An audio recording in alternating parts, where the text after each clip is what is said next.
Especially Hindus నుంచి నేను స్పెషల్గా ఫేస్ చేసింది ఒకటి చెప్తాను.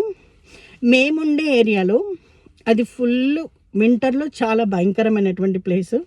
అంటే -17, -22, -21 అట్లా వెళ్ళిపోతుంటుంది టెంపరేచరు.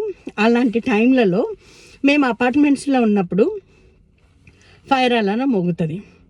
ఎందుకు మోగుతుంది ఫైర్ అలారం అంటే, వాళ్ళు పూజలు చేయడం వలన ఆ పొగ వలన ఫైర్ అలారం వస్తుంది. ఎప్పుడైతే ఫైర్ అలారం వస్తుందో బేసిక్ థింగ్ ఏంటిది, మేమంతా ఇవాక్యువేట్ అయిపోవాలి, అంటే మేము బయటకు వచ్చి నిలబడాలి.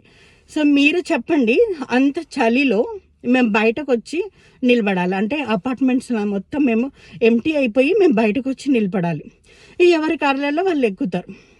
సో ఒకసారి ఏమవుతుంది, వాళ్ళు పూజల కోసము ఏమంటారు ఏదో పొగ పెట్టేస్తున్నారు, ఏదో స్టిక్స్ లాంటివి ఏదో పెట్టేస్తున్నారు.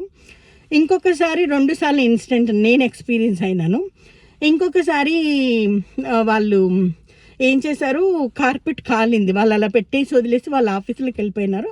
కార్పెట్ కాలింది. సో అందరూ బయటకి రావాల్సి వచ్చింది. చాలా అంటే ఎంత అంటే మైనస్ టెంపరేచర్స్, -20, -19, -22 ఉన్నట్టు ఆ టైంలో మేము బయటకు రావాలి.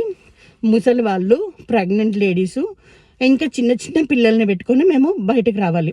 సో ఫైర్ డిపార్ట్మెంట్ వాళ్ళు వచ్చి దాన్ని క్లియర్ చేసి ఇంక ఇప్పుడు మీరు లోపలికి వెళ్ళొచ్చు అనేంత వరకు బయట ఉండాలి. సో కొంతమంది కార్లలో ఉన్నారు, మరి మేము కార్లు లేవు ఆ టైంలో.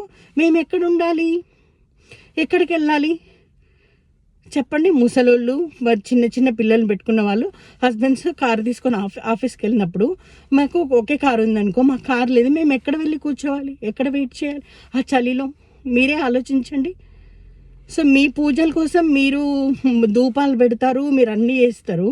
సో దాన్ని మీరు చేసుకోవడంలో తప్పేమో కాదు. కాకపోతే మరి ఆ ఫైర్ అలారం మోగుతుంది. ఆ ఫైర్ అలారం మోగంగానే అందరం బయటకు రావాలి. ప్రతిసారి ఇలా ఎన్నిసార్లు జరిగిందో మీరు చెప్పండి. సో మరి మీరు ఇబ్బంది పెట్టట్లేదా వేరే వాళ్ళని? కొంతమంది ఏం చేస్తారంటే ఫైర్ అలారము అది ఆఫ్ తీసేస్తారు. మరి అది చేయకూడదు, అది తప్పు. అలా చేయడం క్రైమ్, అది నేరం, అది అలా చేయకూడదు. అలా కొంతమంది చేస్తారు. కొంతమంది ఏమో ఇంక ఈ విధంగా చేసి మరి వాళ్ళ డిపార్ట్మెంట్ వాళ్ళు వచ్చి మరి వాళ్ళు చూసి అంత క్లియర్ అయిపోయింది అన్నంత వరకు మేము చలిలో బయట ఉండాలి. సో ఇలాంటి ప్రాబ్లమ్స్ మేము చాలాసార్లు ఎదుర్కొన్నామన్నమాట. సో నేను ఎక్స్పీరియన్స్ అయినాను కాబట్టి I have a right to say. So Hindus మాత్రం ప్రాబ్లమ్స్ క్రియేట్ చేస్తున్నారంటే క్రియేట్ చేస్తున్నారు. ఇంకొకటి ఇంకా